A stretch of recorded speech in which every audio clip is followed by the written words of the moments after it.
사랑하는 성도 여러분, 7월 20일 수요일 아침입니다. 하나님 은혜와 평강이 함께하기를 축복합니다. 좋아요, 구독 꼭 눌러주세요. 우리 천만 성도 큐티하는 그날까지 함께 달려가도록 하겠습니다. 오늘 우리에게 주시는 하나님의 말씀은 고린도후서 7장 8절에서 16절까지의 말씀인데요. 우리 함께 10절의 말씀을 읽도록 하겠습니다.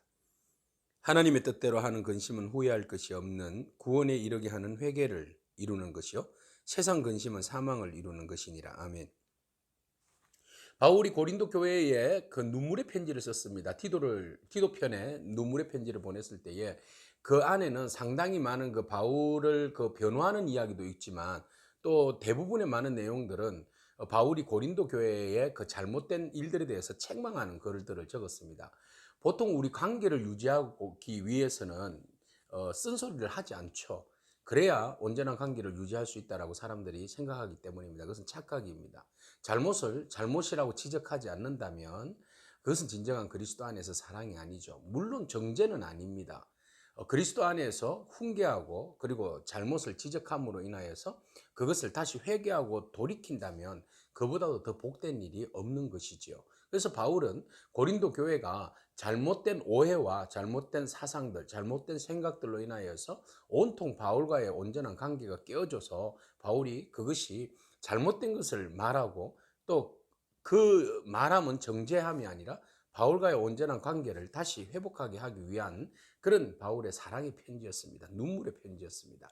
자, 이 눈물의 편지를 쓸 때에 바울이 이제 고린도 후서에서 그렇게 이야기합니다. 내가 너희에게 근심하게 한 것은 결코 후회하지 않는다라고 이야기합니다. 이 근심하게 한다는 것은 sorrow, 슬프게 했다 이런 것이죠. 그래서 바울의 편지를 받고 난 다음에 고린도 교인들이 굉장히 마음이 아프고 상처를 입고 굉장히 슬펐다, 이런 표현이 되겠습니다. 그래서 오히려 나는 너희들에게 슬픔을 안 주고 걱정을 안 주고 근심을 안 주고 싶었지만, 그러나 그리스도 안에서 정말 너희들이 하나님 말씀 진리 안에서 바로 서기를 원한다면 너희에게 내가 근심이 되더라도 바른 쓴소리를 해야겠다라는 것이죠. 그래서 바울이 결코 내가 너희에게 한 이 근심을 후회하지 않는다. 왜냐하면 그 근심으로 인해서 지금 기쁨이 왔기 때문이다, 이렇게 이야기하고 있어요. 그럼 왜 기쁨이 왔습니까?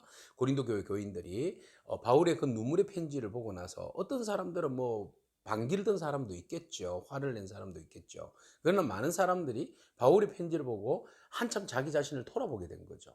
자기 자신을 돌아보고 그리고 변정도 하고 근심하고 또 뭐 그 일들에 대해서 분내기도 하고 또 하나님 앞에서 두려워하기도 하고 사모하기도 하고 뭐 이런 여러 가지 과정들을 통해 가지고 그들이 하나님 앞에서 근심하다가 회개하게 된 것이죠. 그 회개는 바로 하나님의 뜻 가운데 하게 된 회개입니다. 그래서 바울은 그들이 결국은 근심된 소리를 들어서 그것으로 끝난 것이 아니라 회개에 이르게 되어서 회개를 통하여서 공동체에 다시 회복이 되고 또 하나님의 은혜가 그들 가운데 흘러가기 때문에 이보다 더 기쁜 일은 없다라는 것이죠. 그래서 바울이 처음에는 조금 후회를 했다고 그랬죠. 근심하게 한 일이 좀 후회스러웠지만, 그러나 지금은 전혀 후회스러워하지 않는다. 오히려 그것이 고린도 교회 교인들을 살려냈기 때문에 그래요. 회개함으로 그들이 다시 회복되어졌기 때문에 바울이 그 일로 인해서 기뻐한다라고 말하고 있습니다. 그래서 바울은 이렇게 이야기하죠. 하나님의 뜻대로 하는 근심은 후회할 것이 없다. 오히려 그것은 구원에 이르게 하는 회개를 이루기 때문이다. 그러나 세상 근심은 사망에 이르게 한다. 세상 근심은 뭡니까? 내 세상에 사는 방식으로 고민하고 근심하고 그것을 이루기 위해서 잠 못 자고 밤새도록 그 악한 생각하고 이런 사람은 결국 망하게 되어 있어요. 그러나 하나님의 말씀에 순종하면서 근심하면서 괴로워하는 사람은요, 구원에 이릅니다. 그 사람은 반드시 하나님 앞에 회개하게 됩니다. 하나님의 영이 그의 마음을 감동시키기 때문에 하나님 앞에서 무엇을 잘못했는지 회개하게 되고 자복하게 되고 그리고 하나님 앞에 돌아오게 되는 것이죠. 그래서 바울은 고린도 교회가 영적으로 낳은 아들, 딸들이기 때문에 반드시 하나님의 말씀으로 건면하면 그들이 돌아올 것이라는 것을 알고 있었기 때문에 그들에게 조금 쓴소리였지만 눈물의 편지를 통해서 좀 강하게 이야기했던 것이죠. 자, 이 이야기가 이제 티도에게 전해졌고 티도가 그 소식을 바울에게 전하게 되었는데, 이 소식을 티도에게 들을 때 바울이 얼마나 감사했는지 모릅니다. 13절에 이로 말미암아 우리가 위로를 받았고 우리가 받은 위로 위에 티도의 기쁨으로 우리가 더욱 많이 기뻐함은 그의 마음이 너희 무리로 말미암아 안심함을 얻었습니다. 그래서 걱정을 했던 것이죠. 이 이야기를 했을 때 고린도 교회 교인들의 반응이 어떨까? 우리가 완전한 관계를 그리스도 안에서 관계가 깨어지는 것은 아닐까? 이런 근심이 있었죠. 그러나 디도를 통하여서 이야기를 들어보니 그게 아니더라. 고린도 교인들은 역시 퀄리티가 있더라. 네, 굉장히 고린도 교인들은 신앙의 성숙함이 있더라는 거죠. 고린도 우리 전후서를 보면서 고린도 교회가 참 문제가 많지 않습니까? 그럼에도 불구하고 고린도 교회는 진리를 향하여서 나가는 교회. 바울의 그 훈계의 말씀에 근심하면서 자기 자신을 돌이키는 교회, 회개할 줄 아는 교회, 하나님의 뜻대로 그들이 더 하나님 앞에서 자기의 구원을 이루기 위해서 회개의 자리로 나가는 교인들, 네, 이렇게 결론 내릴 수 있습니다. 그래서 바울은 그들에게 그들에 대하여서 고린도 교인들에 대하여서 디도에게 막 자랑을 했다고 그래요. 그래서 그 자랑함이 결코 부끄러운 일이 아니었다, 이런 이야기를 하는 거죠.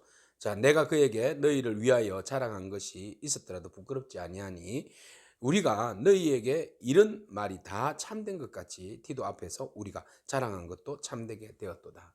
디도 앞에 고린도 교회를 막 힐난하거나 욕하지 않았다는 겁니다. 고린도 교회 교인들이 하나님 말씀 안에서 잘 서고 또 비록 부족함이 있지만 몸부림치면서 살려고 노력하고 있다.